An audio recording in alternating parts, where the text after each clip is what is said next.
تو تقریر کے بعد پھر تقریری کے لیے محمد حیدر زبیر عالم آئے مدرسہ اسلامیہ مسجد تعلیم کے عنوان پر تقریر پیش کرے۔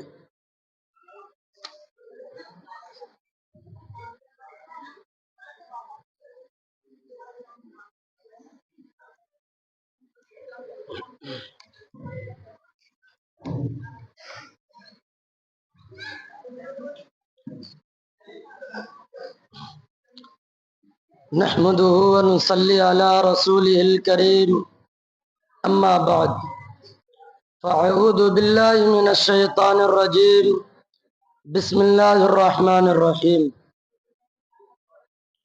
قل هل يستوي الذين يعلمون والذين لا يعلمون إنما يتذكر أولو الألباب صدق اللہ العظیم۔ یہ مدرسہ ہے تیرا میں کدا نہیں ساقی، یہ مدرسہ ہے تیرا میں کدا نہیں ساقی، یہاں کے خاک سے انسان بنائے جاتے ہیں۔ صدر محترم، اساتذہ کرام، عزیز طلبہ اور معزز سامعین، السلام علیکم ورحمۃ اللہ وبرکاتہ۔ آج میں ایک نہایت اہم موضوع پر گفتگو کرنے کی جسارت کر رہا ہوں، اور وہ مدارس میں عصری تعلیم کی ضرورت اور اس کی اہمیت۔ دوستو، یہ بات کسی سے پوشیدہ نہیں کہ مدارس اسلامیہ صدیوں سے دین اسلام کی قلعہ رہے ہیں۔ یہاں قرآن و حدیث کی روشنی میں کردار سازی ہوتے ہیں، اخلاق سنوارے جاتے ہیں، اور انسان دین کا صحیح فہم حاصل کرتا ہے۔ مدارس اسلامیہ نے ہمیشہ امت کی رہنمائی کیا اور آئندہ بھی کرتی رہے گی۔ اس لیے مدارس اسلامیہ ہماری روح ہے، ہماری جان ہے، ہماری پہچان ہے۔ لیکن آج زمانہ بدل چکا ہے، دور جدید کے تقاضے بدل گئے ہیں۔ سائنس، ٹیکنالوجی، کمپیوٹر، طب، معاشیات، یہ سب آج کی دور کی ضرورتیں ہیں۔ اگر ہم چاہتے ہیں کہ ہمارے نوجوان دین کے ساتھ ساتھ دنیا میں بھی کامیاب ہو، تو عصری تعلیم کو مدارس کا حصہ بنانا انتہائی ضروری ہو چکا ہے۔ عصری تعلیم سے مراد صرف دنیاوی علم حاصل کرنا نہیں، بلکہ وہ علم ہے جو ایک مسلمان کو زندگی کے ہر میدان میں مضبوط بناتا ہے۔ جب ایک طالب علم قرآن و حدیث کے ساتھ ساتھ سائنس، ریاضی، انگریزی اور کمپیوٹر بھی سیکھتا ہے تو اس کی سوچ وسیع ہو جاتی ہے، اور وہ جدید دنیا کے چیلنجز کا مقابلہ کرنے کے قابل بن جاتا ہے۔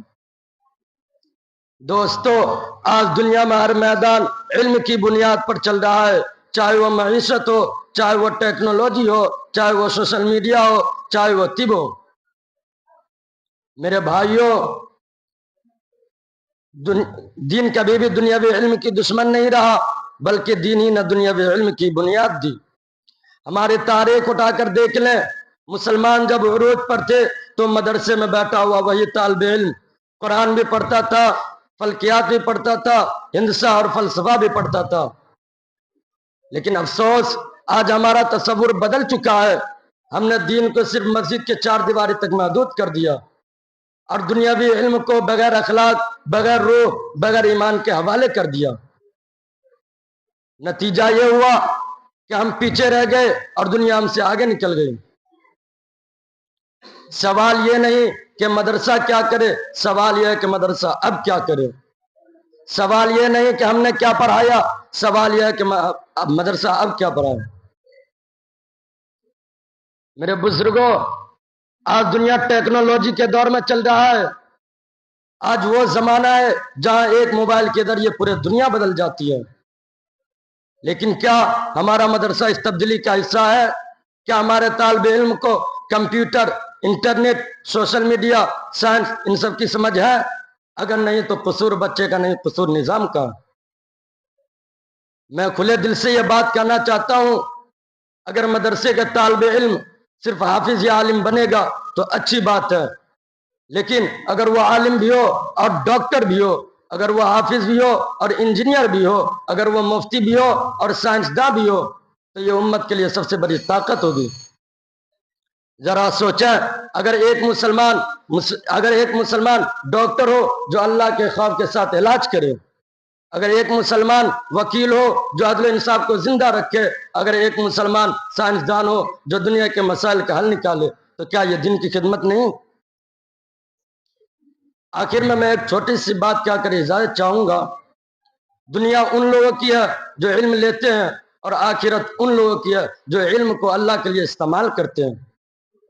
اگر مدرسہ ہمیں دونوں علم دے دے تو دنیا بھی اپنی اور آخرت بھی اپنی. اللہ تعالیٰ ہمیں سمجھنے، بدلنے اور آگے بڑھنے کی توفیق عطا فرمائے. اللہ ہمارے مدرسہ کو ترقی دے، ہمارے اساتذہ کو عزت دے، ہمارے طلبہ کو دونوں جہانوں کا علم عطا فرمائے. آمین. وآخر دعوانا الحمدللہ رب العالمین.